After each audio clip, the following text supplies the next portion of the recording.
সবাইকে স্বাগত জানাই রে স্টাডি গ্যালাক্সি চ্যানেলে। Calcutta university second semester suggestion নিয়ে এলাম 2025 পরীক্ষার্থীদের জন্য পলিটিক্যাল সায়েন্স অনার্স CC4 পেপারের জন্য।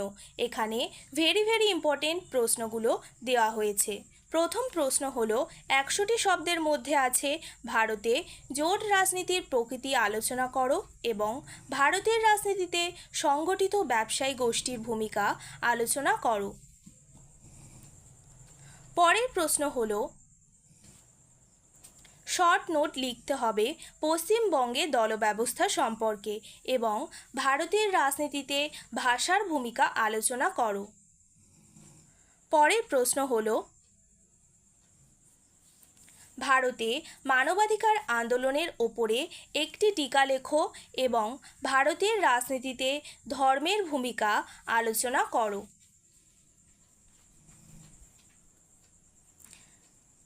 ভারতে নয়া সামাজিক আন্দোলনের মূল বৈশিষ্ট্যসমূহ ব্যাখ্যা করো এবং ভারতে নির্বাচনী সংস্কারের ওপর একটি সংক্ষিপ্ত টিকা লেখো।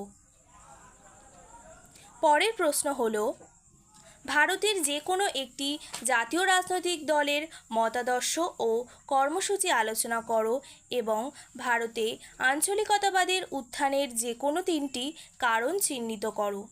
500টি শব্দের মধ্যে আছে ভারতে নির্বাচন কমিশনের কার্যাবলী ও ভূমিকার মূল্যায়ন করো এবং ভারতের রাজনীতিতে শ্রমিক সংগঠনগুলির ভূমিকা বিশ্লেষণ করো।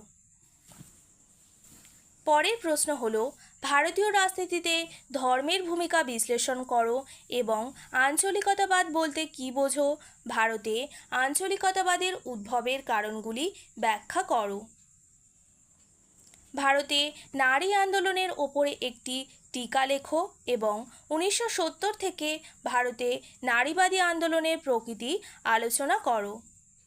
1990 থেকে ভারতে দলব্যবস্থার প্রকৃতি ও পরিবর্তনশীল প্রবণতা সম্পর্কে একটি টিকা লেখো এবং সমকালীন ভারতীয় রাজনীতিতে কৃষক সংগঠনগুলির ভূমিকা সংক্ষেপে আলোচনা করো। পরের প্রশ্ন হলো